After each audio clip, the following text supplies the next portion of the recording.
Tenemos una palabra de oración, ¿ya? ¿Parece? Padre amado, gracias te damos por este día, Señor. Gracias, Padre, porque nos permite llegar a tu casa con un corazón dispuesto a adorarte, a alabarte, a darte las gracias a ti, porque tú eres bueno, porque para siempre es tu misericordia. Gracias, Señor, por cada uno de mis hermanos, que aún con esta lluvia, Señor, un poco mojados, pero estamos gozosos porque estamos, Señor, en tu casa de oración. Y ahora, Padre, abrimos tu palabra, pedimos que tu Espíritu Santo sea enseñándonos todo lo que tú tienes preparado para nosotros, que sea de provecho y que lo podamos aplicar y aún transmitir, porque nos has encomendado compartir de la gracia recibida, también nosotros dar de gracia a aquel que necesita conocer más de Dios. Gracias, Jesús, en el nombre de Cristo. Amén. Amén. Bien, nuestra última clase, nosotros conscientes de que allá en el mundo la gente tiene diferentes opiniones acerca de quién es el Señor Jesús, y conscientes de que es fundamental tener un concepto verídico de Jesús para poder tener acceso a su presencia, a la comunión y también a la salvación. Sé que no cualquier concepto de Jesús es válido, sino un concepto correcto. Así que vimos que para el hombre es importante, es fundamental tener ese concepto correcto, verdadero del Señor Jesús.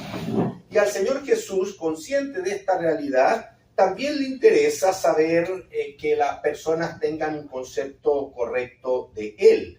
De tal manera que en el pasaje que fue nuestro pasaje central, Mateo capítulo 16, versículo 13 al 19, en ese pasaje, no lo vamos a leer porque ya lo vimos en la clase pasada, el Señor, preocupado de esta situación, de qué opina la gente de mí, ¿tiene un concepto correcto o tiene un concepto extraviado? Entonces él hizo una pregunta a sus discípulos, ya diciéndole, ¿qué opina la gente de mí? ¿Quién soy yo para las personas, para las multitudes? ¿Ya? Y vimos que la gente respondió como hoy día, con un sinnúmero de opiniones. Algunos dicen que eres Elías, algunos creen que eres Jeremías u otros los profetas, etc. Hoy día, si hiciéramos eso mismo afuera, usted se daría cuenta que la gente tiene la más diversa opinión de quién es el Señor Jesucristo. Y ese es un riesgo, es un peligro, porque tener un concepto errado significa que no le conoces. Si no le conoces, tú estás en riesgo de perdición, no de vida eterna. Y esa es la responsabilidad nuestra, tener un concepto correcto para poder comunicarlo. Por eso es que hace una segunda pregunta el Señor ahí. ¿Ya? Y ustedes, mis discípulos, ustedes que han estado conmigo, ¿quién dicen ustedes que soy yo? Eso les pregunta Jesús a sus apóstoles, ¿ya? Y entonces toma la iniciativa Pedro y dice en el versículo 16, ¿ya? Tú eres el Cristo, el Hijo del Dios viviente, ¿ya? Hace una declaración de fe. Y es interesante, yo aquí voy a dar una enseñanza que a lo mejor ustedes no lo han percibido, pero que está en toda la Escritura. Hoy día en las iglesias se invita a los hermanos a hacer declaraciones, a reprender, a declarar declaraciones de fe. Pero te voy a decir algo, toda declaración de fe está basada en que es una revelación de Dios. No es que yo puedo declarar lo que yo pienso, lo que yo creo, lo que yo siento, lo que dice mi emocionalidad. No. La declaración de fe tiene su origen en una revelación de Dios. Y es lo que dice el versículo siguiente. Pedro hace una declaración de fe. Tú eres el Cristo, el Hijo del Dios viviente. Inmediatamente el Señor le dice, bienaventurado, eres Simón, hijo de Jonás. Porque esto no nació de ti. Esto no es humano, no es de carne, de sangre, no es que se te haya ocurrido, sino que esto te lo reveló Dios. Así que las declaraciones de fe tienen su base, hermano, en revelación de Dios. Y la revelación de Dios está por la palabra. ¿Estamos claros? Eso es algo bien importante porque también las iglesias se desvían con esto, con este énfasis de confesar y declarar y reprender y que no es todo, a lo mejor, digo yo, no juzgo, pero a lo mejor no es todo revelación de Dios y mucho es de la carne del hombre, aún siendo creyente. ¿Amén? Entonces una aclaración interesante basada en el versículo 17 sería, o sea, lo que el Señor le dice, ya esto no te lo reveló carne ni sangre, sino te lo reveló ¿quién?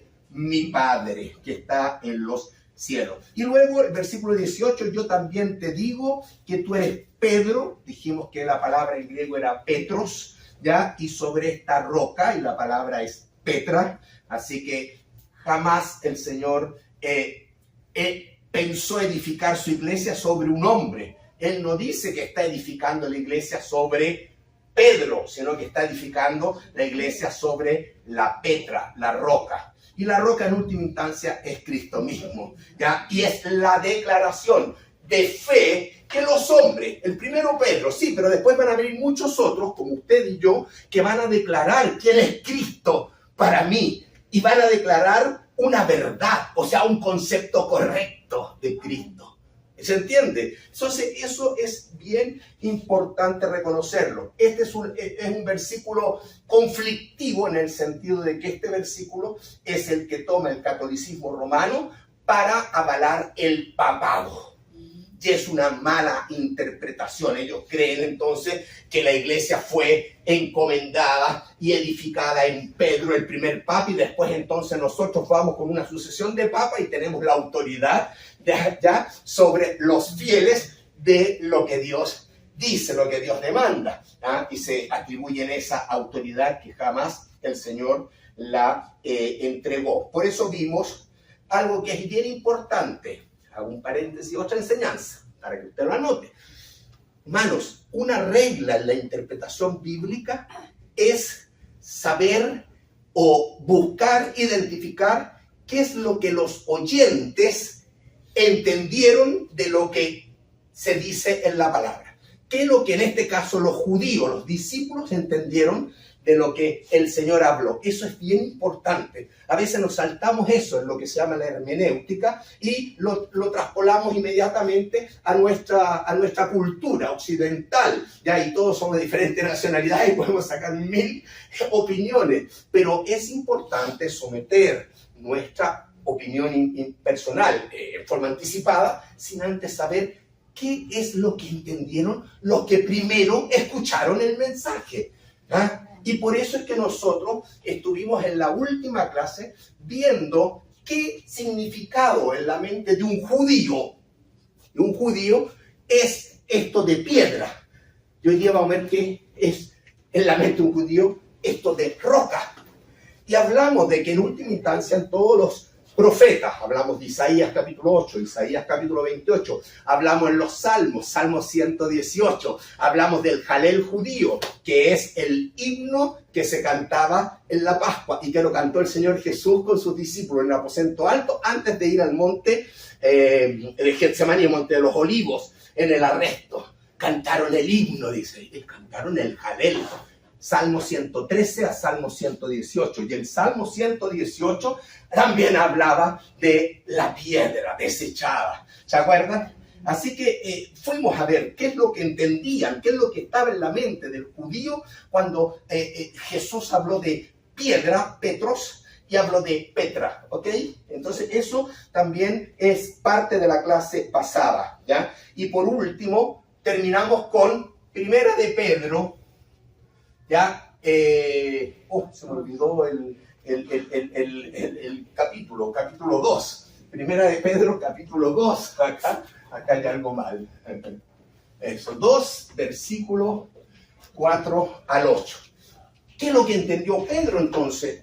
¿Entendió Pedro? ¿Usted cree que Pedro entendió que la declaración de Jesús de él le había encomendado ser la piedra de la iglesia, la roca de la iglesia, el fundamento de la iglesia? ¿Fue eso lo que Pedro entendió? Bueno, lo bueno es que vimos en Primera de Pedro, ¿ya? Y podemos ir nuevamente, primera de Pedro, el capítulo 2, ¿ya? ¿Qué es lo que Pedro entendió? Si Pedro hubiese entendido de que la iglesia está fundamentada sobre él, hubiese dicho, acérquense a mí, ¿se dan cuenta? Pero él parte aquí en el versículo 4 de 1 Pedro 2:4, acercándoos a él, acérquense a Jesús, apóyense en Jesús, porque todos nosotros, así como yo, somos piedra viva.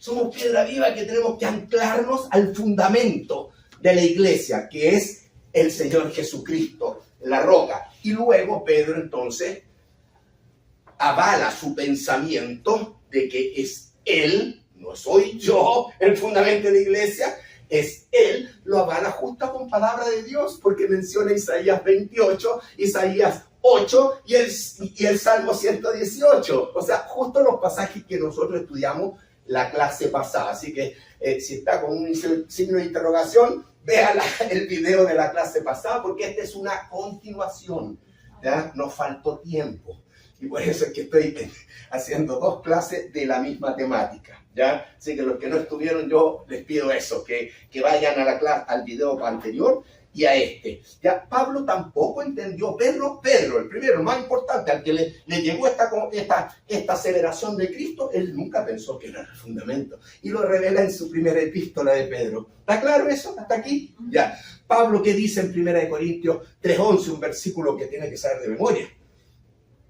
¿Ya? Porque nadie puede poner otro fundamento que el que está puesto. ¿Cuál es? Jesucristo. Nadie puede poner otro fundamento, ni Pedro, ni Pablo, ni Apolo, ni Juan. Nadie puede poner otro fundamento que el que está puesto. La iglesia está fundada sobre Jesucristo, sobre el Dios hecho carne, que lo hemos visto en el Evangelio de Juan, y no es sobre un hombre. Eso es súper importante entonces considerar. Hermanos, todo esto que estoy hablando, sobre todo de un pasaje conflictivo por el papado, esto ojalá usted lo retenga, porque alguna vez va a hablar con alguna persona católica que le va a hablar del Papa y le va a mencionar este pasaje, porque ese es el apoyo. Entonces usted va a poder con la Biblia demostrarle con estas clases de que hay una mala interpretación. Y puedes encaminarlo con mansedumbre, con humildad, con gracia, lo puede encaminar hacia que tenga el verdadero concepto de Jesús, porque se está perdiendo. Amén. Así que ese es el énfasis de esta introducción. ¿Ya? Espero que les sirva. ¿Ya? Así que ni Pedro ni Pablo pensaron que la iglesia iba a estar fundamentada sobre un hombre. La iglesia está fundamentada sobre la Petra, sobre la roca. Y ahí quedamos. Así que hice un resumen para los que no estuvieron en la última clase. Entonces la pregunta que hay que hacerse, ¿qué habrán entendido por roca, por Petra, los judíos? ¿Qué hablaba la Biblia sobre la Petra? Y habla mucho sobre la Petra, la Biblia del Antiguo Testamento. ¿Ya? Mire, voy a decirles así brevemente. En Apocalipsis 15, ¿ya? A pesar de que sabemos que por toda la eternidad vamos a estar alabando al Señor, Dios exalta 2 cánticos. El cántico de Moisés y el cántico del Cordero. Hay muchos más, pero es interesante que Apocalipsis, hablándonos ya, por decir, de la eternidad, resalta el cántico de Moisés y el cántico del Cordero. ¿Está claro? El cántico del Cordero usted lo encuentra en Apocalipsis capítulo 5, ¿ya? En el 5, ¿ya? Y es en relación a que nadie podía abrir el libro con los sellos y Juan estaba triste y lloró y entonces se le explica que hay uno que sí puede hacerlo. Es el Cordero, el único digno para abrir los sellos. Y toda la creación, cuando Él instaura su reino, que está iniciándose en el tiempo final de juicio sobre este mundo sin Dios, porque Él va a establecer su reino, todo se levanta en alabanza en el cántico del Cordero. ¿Está claro? Así que Apocalipsis, no lo tengo aquí, Apocalipsis 15, anote, ¿ya? Cántico de Moisés, cántico del Cordero. ¿Está claro? Cántico del Cordero, ¿dónde? Un poquito más atrás nomás, en Apocalipsis capítulo 5. ¿Ya? La adoración celestial y terrenal a Jesucristo el Rey. Amén. En Apocalipsis capítulo 4, le soplo, ya está también la adoración celestial, pero del Padre. Apocalipsis 4, adoración celestial al Padre. Apocalipsis 5, adoración celestial y terrenal al Señor Jesucristo. Cántico del Cordero lo encuentra en Apocalipsis 5, pero que se menciona en Apocalipsis 15. Pero hablaba de el cántico de Moisés, ¿ya? Y Moisés tiene dos cánticos importantes. Uno, cuando salen de Egipto, pasan por seco en el Mar Rojo, ya el Mar Rojo se vuelve, y entonces en esa redención, en esa liberación del pueblo de Israel de Egipto, cántico de Moisés con María. Pero también se habla de cántico de Moisés al cierre de la Torá, del Pentateuco, con el libro de Deuteronomio. Se cierra en Moisés la Torá, en Deuteronomio capítulo 32. Y todo lo que él ha estado escribiendo en la Torá, él lo resume en el cántico de Moisés en Deuteronomio capítulo 32. ¿Ok? Ahora yo voy a ir a Deuteronomio capítulo 32, pero básicamente para que usted vea que en este cántico, dentro de muchos que van a ver en toda la eternidad, pero están seleccionados estos, ya se habla de la roca. Y el judío se empezaba a identificar qué es lo que el Señor quiso decir. Vamos a Deuteronomio entonces y veamos el cántico de Moisés, pero en Deuteronomio, ya por favor, el capítulo 32. Voy a pedir que alguien lea Deuteronomio 32. ¿Todos están en Deuteronomio 32? Alguien que lea el versículo 3, por favor. Dice, porque el nombre de Jehová proclamaré, engrandece a nuestro Dios. Engrandecer. Porque oye, separaron la D de todo el resto de la palabra. Engrandecer a nuestro Dios. 4. Él es la roca cuya obra es perfecta, porque todos sus caminos son rectitud. Dios de verdad y sin ninguna iniquidad en él. Es justo y recto. Bien, aquí ustedes pueden observar que en el cántico de Moisés ya él va a proclamar el nombre de su Dios, el nombre de Jehová proclamaré, engrandecer, invita a todos a engrandecer a quién, al Señor, a nuestro Dios. ¿Quién es él? Él es versículo 4, la roca. Él es la roca. Entonces el judío tiene un concepto muy claro, que el concepto roca va asociado a Jehová, va asociado al Dios creador, pero al Dios redentor, al Dios que salva. Eso está en la mente del judío, ¿entiende? ¿Y quiénes son los que escucharon la declaración de Jesús de Pedro? Los judíos. Entonces hay que ir viendo esto. Fíjese ahí en el Salmo 32. Esto, Carlos, yo pienso que esto también es una prueba más de la Trinidad de Dios, de que Jesucristo es Dios. Amén. Porque lo está diciendo engrandecer, porque el nombre de Jehová, está hablando de Jehová, proclamaré, engrandecer a nuestro Dios. Está hablando de Jehová y dice, Él es la roca. Y en el Nuevo Testamento dice que Jesucristo es la roca. O sea, está hablando de Jehová y habla de Jesucristo también. Muy bien, que te hayas dado cuenta de ese concepto. También, ya, para el judío no fue tan fácil lo que tú identificas, porque para nosotros es más fácil ya que conocemos a Jesús, pero ellos, la verdad es que no tenían claro. Si hubiesen tenido claro, no lo rechazan a Jesús cuando Él viene, ¿te das cuenta? Sí. Él estaba confuso. Pero para nosotros es claro, y en el Antiguo Testamento podemos ver que se intercambia el nombre de Jehová con Jesús. Lo vamos a ver el próximo domingo. Vamos a hacer esta asociación de cómo en el Antiguo Testamento, indistintamente, ya también se menciona a Jesucristo como Jehová, porque Jehová señala en el fondo al Dios que se relaciona con el hombre, con su creación. Jehová es un título que habla hacia la criatura máxima, el hombre. Elohim, la creación. Jehová, mi relación de Dios contigo. ¿Entiendes? Y dentro de eso, sí, soy creador, pero soy redentor. ¿Ya? Esos conceptos están en la palabra Jehová. Ya lo vamos a ver el próximo domingo.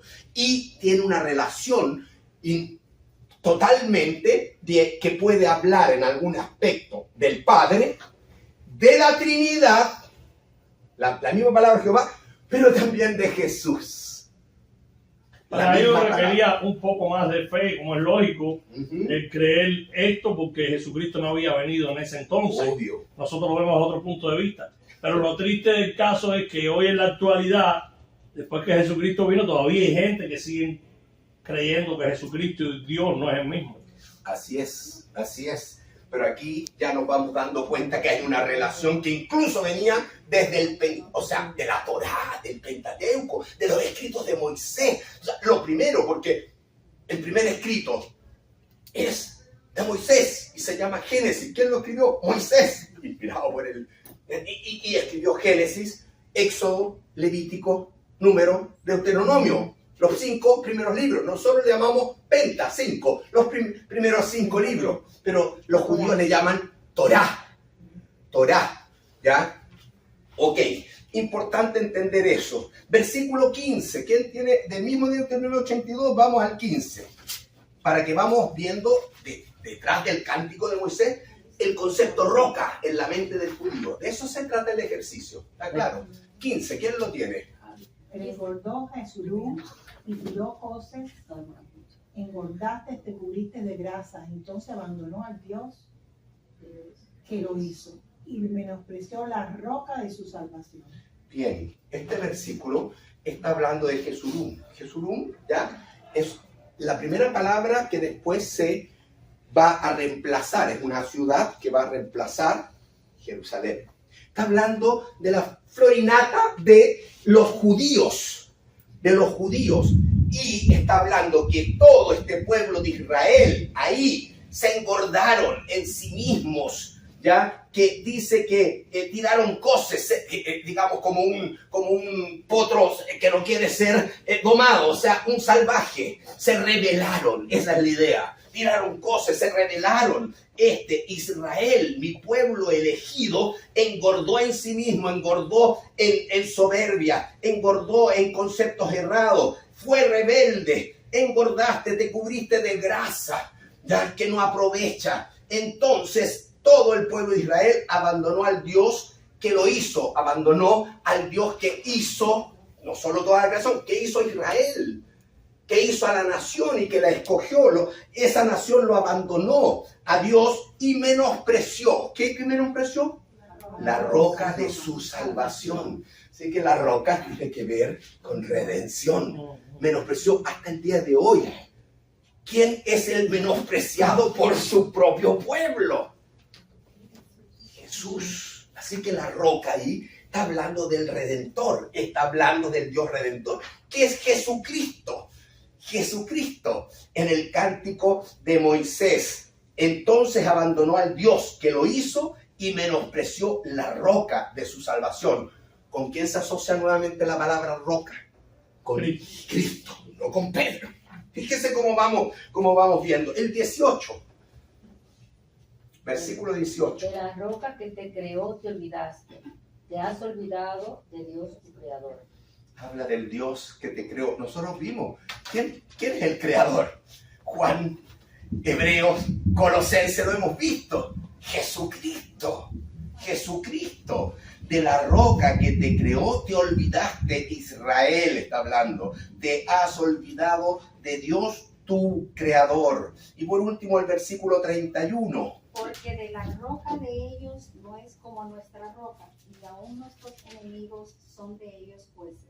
Está hablando de la roca de ellos, porque todos los otros pueblos también tenían fundamentada su su religión, su ritualismo, pero en ídolos, en roquitas que están muertas, que tienen ojos y no ven, que tienen boca pero no hablan. Esa es la diferencia que dice Moisés, ¿ya? Porque la roca de ellos no es como nuestra roca, nuestro Dios, el único y verdadero Dios.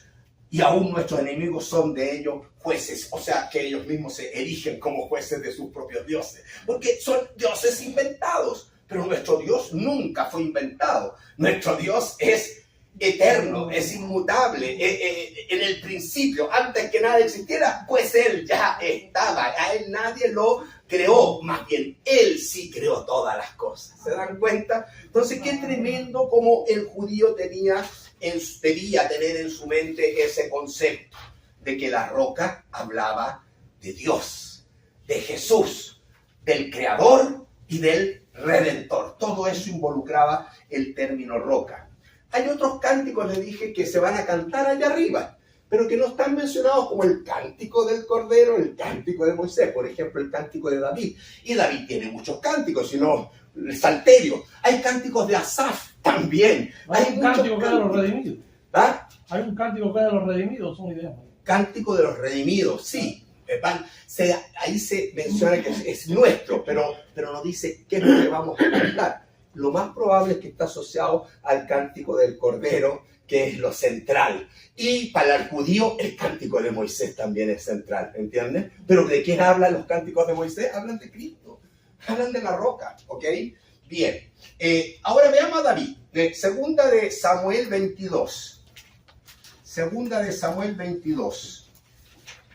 O sea, aquí en el cántico de otro gran, llámele usted héroe de la fe, otro hombre tremendamente admirado por el pueblo de Israel, como el gran rey David. Él, en 2 de Samuel 22, del 1 al 4, y ahí está el contexto en el cual él eleva este cántico, ¿ya? Alguien que lea del 1 al 4. Y habló David a Jehová las palabras de este cántico. El día que Jehová le había librado de la mano de todos sus enemigos y de la mano de Saúl. Dijo: Jehová es mi roca y mi fortaleza y mi libertador. Dios mío, fortaleza mía, en él confiaré.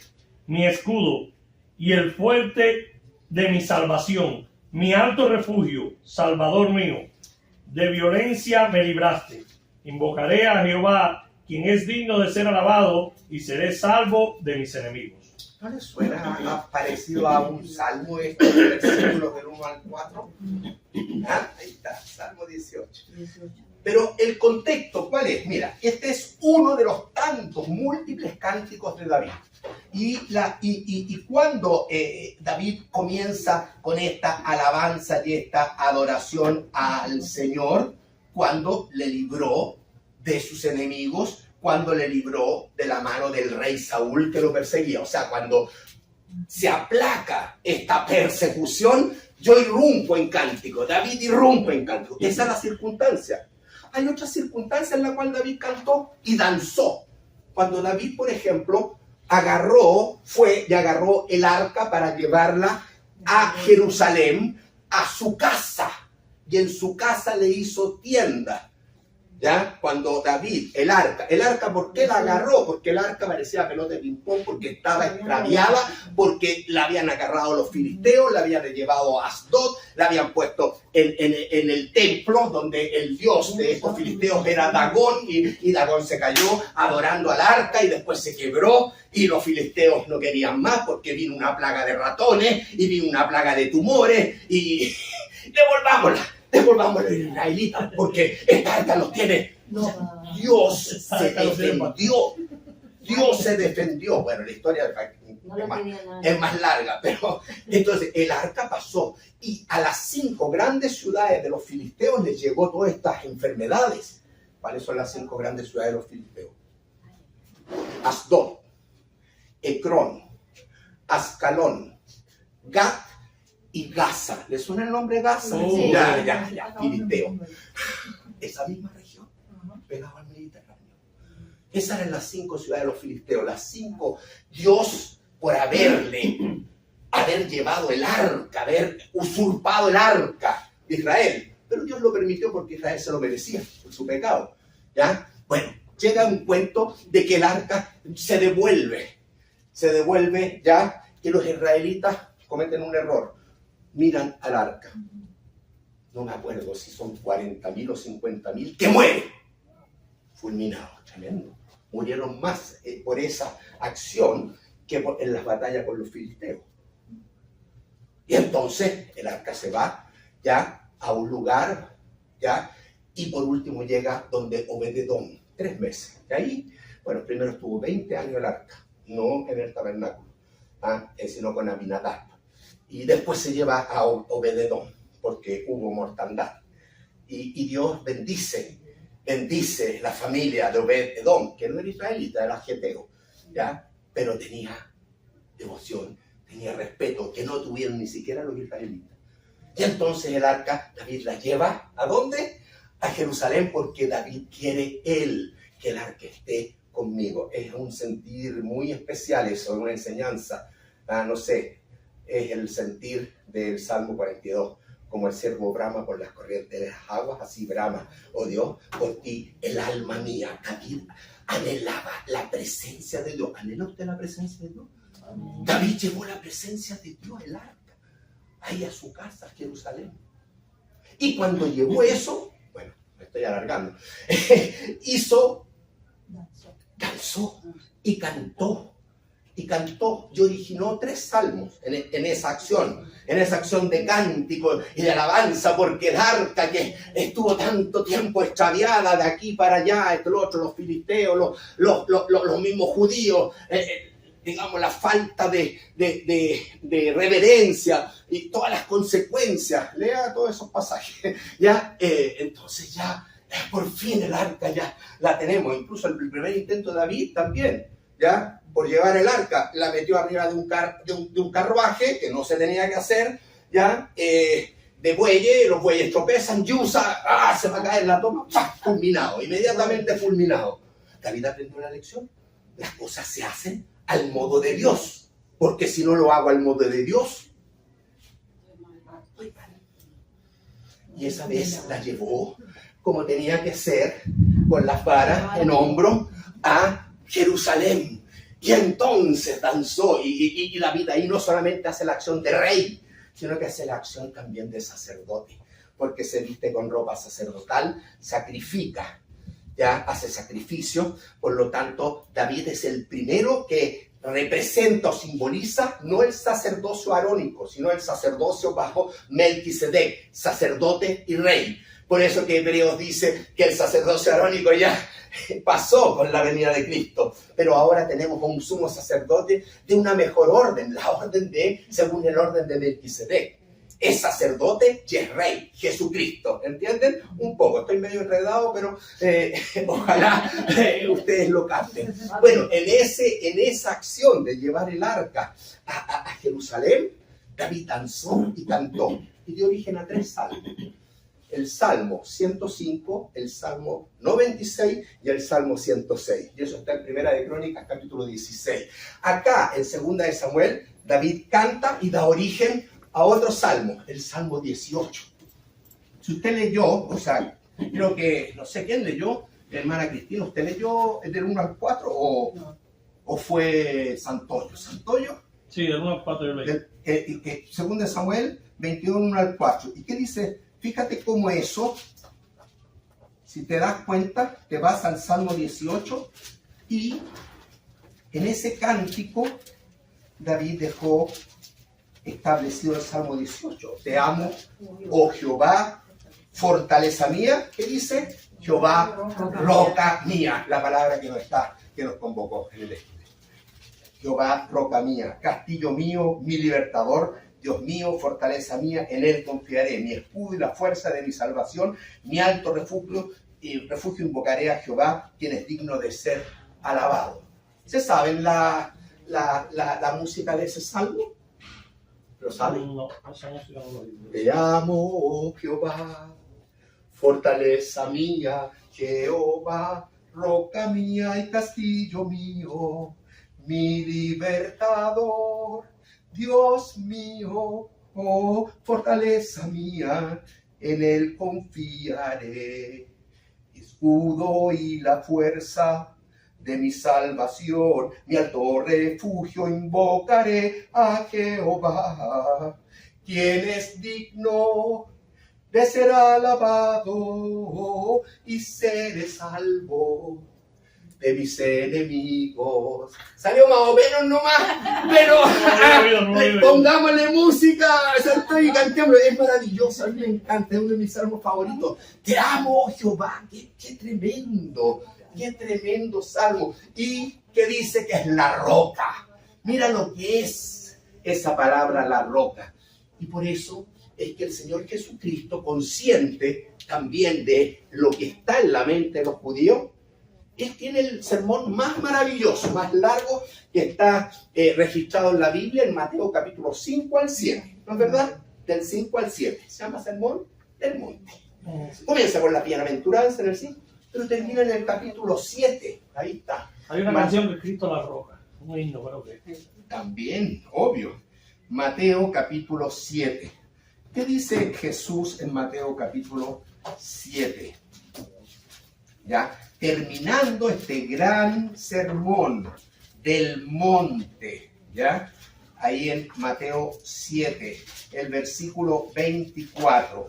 Aquí concluye el Señor, ¿ya? Mateo 7, 24. Cualquiera, léelo.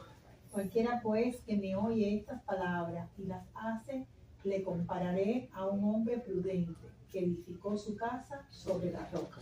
¿Sobre qué edificó la casa? Roca. O sea, Jesús termina ese sermón diciendo, ¿ya? Mire, cualquiera que escucha mis palabras, pero las obedece, guía su vida en obediencia a la palabra de Dios. Le voy a comparar a un hombre prudente que está edificando su vida, su familia, su casa sobre la roca. ¿Quién es la roca? Jesús. Es la palabra de Dios, es Jesucristo. Y cuando vengan los problemas de la vida, esos vientos, su casa va a permanecer. Porque su casa estaba fundada sobre la roca. Fíjense lo que el judío entiende. Pero el que desobedece, escucha y no hace caso y vive la vida sin considerar la palabra de Dios, sin considerar a Cristo, entonces es un hombre insensato. Y la verdad es que cuando vengan los problemas en su vida, se va a derrumbar y va a ser grande su ruina. Lea usted ahí cómo termina el sermón del monte. Y termina hablando de la roca. Y la roca nuevamente en este discurso del Señor está revelando ¿a quién? ¿A Pedro? Está revelando a Jesucristo y la palabra y todos los que creen en Él. Ya, me quedan unos minutos. Pedro entonces queda claro, por primera de Pedro, por su epístola, que él nunca creyó que él era la roca de la iglesia. Él siempre supo que era Jesús y nos pide acercaos a Él, acérquense a Él, a Cristo. Está claro, hermano. Además hay otra cosa, pensando un poco en el Papa, ¿ya? El Papa hoy día acepta adoración, lo cual es una abominación. Él permite que se le bese el anillo, él permite que uno se arrodille delante de él, él permite. La pregunta es, ¿Pedro permitió? Vamos a Hechos capítulo 10. Pedro no aceptó adoración. Hechos capítulo 10.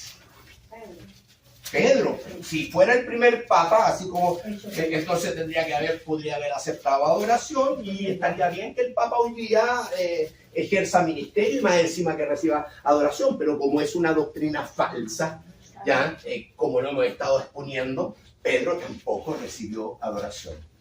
Hay algo interesante, les voy a decir, a ver si les ayuda. En el pasaje de acá de Mateo, también Cristo le dijo, y a ti te daré las llaves del reino. Entonces la iglesia dice, ven, le entregó las llaves a Pedro. ¿Qué es lo que hace una llave? Abre una puerta. Sí, ya vamos a ver que Jesús dijo, yo soy la puerta. Yo soy la puerta. Cristo, abre hacia Cristo. Abre la puerta. ¿Qué es lo que abre hacia Cristo? El Evangelio. Perfecto. Así que las llaves son el Evangelio que Pedro sí puedes usarla como llave para abrir hacia Cristo, hacia la puerta. ¿Qué abrió Pedro? Mire, en Hechos capítulo 2, en Pentecostés, Pedro, voy a ir a Hechos capítulo 2, Pedro abrió la puerta porque fue la primera vez que predicó el Evangelio. ¿A quiénes? Versículo 14. Entonces Pedro, estoy en Pentecostés, Hechos 2, 14. Entonces Pedro, poniéndose en pie, y con los 11 alzó la voz y les habló diciendo: varones judíos. Es la primera vez que se predica el Evangelio. Cristo ya ascendió. Está ahí con el derramamiento del Espíritu Santo, el nacimiento por el Evangelio, por la aceptación al Evangelio, o sea, la aceptación a Cristo, el inicio de la iglesia, porque 3.000 se convierten en ese mensaje de Pedro. Así que Pedro usó las llaves que Cristo le dio para abrir la puerta hacia Cristo a los judíos. Capítulo 2, ese mensaje. Pero en el 10, en el que yo le dije Hechos 10, también usó la puerta Pedro para abrir por el Evangelio la puerta a los gentiles. ¿Por qué? Porque Dios le dijo: quiero que vayas a la casa de Cornelio en Cesarea. Cornelio, todas sus redes sociales eran gentiles. Era un centurión romano, Cornelio. Y a Pedro dijo: pero ¿cómo yo voy a ir a predicar el Evangelio a un gentil si no quiero saber nada con los gentiles? Y el Dios le tuvo que dar la visión de los animales inmundos y le dijo: mata y come. ¿Cómo? Pero si en Levítico capítulo 11 hay muchos de estos animales que está prohibido comer. Mata y come, y no llames tú a lo inmundo, que yo lo he limpiado. Y fue Pedro y abrió la puerta con el Evangelio a los gentiles, y se derramó el Espíritu Santo. ¿Lo entiende lo de las llaves? Sí. Espero que le quede claro. ¿Y qué hizo Cornelio en Hechos capítulo 10? Dice en el versículo 24: al otro día entraron en Cesarea y Cornelio los estaba esperando, habiendo convocado a los parientes, a los amigos más íntimos. Ahí estaba todo el grupo de gentiles. Cuando Pedro entró, salió Cornelio a recibirle, y postrándose, ¿quién? Cornelio, a sus pies, a los pies de Pedro, adoró. ¿Aceptó Pedro esa adoración? No. Siga leyendo. Mas Pedro le levantó: levántate, pues yo mismo también soy hombre. Pedro no aceptó adoración. Pablo, en Hechos, siga en capítulo 14, siga usted el estudio. Acá Pablo también hacen un milagro de sanar ahí a un cojo de nacimiento, y toda la gente del sector, incluidos los religiosos, que dijeron: han descendido dioses del cielo a nosotros por la magnitud del milagro, y se largaron ahí a hacer fiesta y querían hacer sacrificio a Pablo y a Bernabé. Pablo aceptó eso, rasgó las vestiduras y dijo: no hagan esto, hay uno solo al que hay que adorar, que es a Dios. Juan quiso adorar incluso por el éxtasis de las revelaciones del ángel en Apocalipsis 19:10, el versículo que da título al curso, el testimonio de Jesús. Apocalipsis 19:10, quiso adorar. O en el 22, aquí está, en el 22, capítulo 8 y 9, también Juan nuevamente va a cometer el mismo error de adorar al ángel por las visiones, la revelación. Y el ángel aceptó. O sea, ni Pedro, ni Pablo, ni un ángel aceptan adoración. La pregunta ahí: ¿Jesús aceptó adoración? ¿Jesús aceptó adoración? Sí, el único que acepta adoración es Jesús. Pedro, Pablo y el ángel no aceptan adoración, pero Jesús sí. Cuando sana al ciego de nacimiento, ya y el Sanedrín lo expulsa y lo ve todo triste, Jesús va a él, ya, y le dice: ¿ya crees en el Hijo de Dios? ¿Y quién es, Señor? Pues el que habla contigo. Lo estás viendo ahora. Él fue el que te sanó. Y el ciego cayó a sus pies y lo adoró. Cuando en el aposento alto había uno que no creía en la resurrección, que se llama Tomás, ¿no es verdad? ¿Se acuerdan ustedes de ese pasaje de Tomás? Lo tengo anotado aquí, aquí está el ciego, aquí está Tomás. No, ya no me queda tiempo para explicarlo, pero véalo usted. Tomás no creía, si no lo veo y no meto mis dedos ahí en las llagas, yo no voy a creer. Una semana después, el Señor se presenta, ¿ya? Él dice, Tomás, ven acá, mete tus dedos en mis llagas. Y Tomás se cae y lo adora. Dios mío, ese Señor mío y Dios mío, lo trata de Dios así, adorándolo. Jesús aceptó la adoración porque Jesús es Dios, es el único que puede aceptar adoración, el único digno de adoración y alabanza, pero nadie más. Amén. Bien, hermano.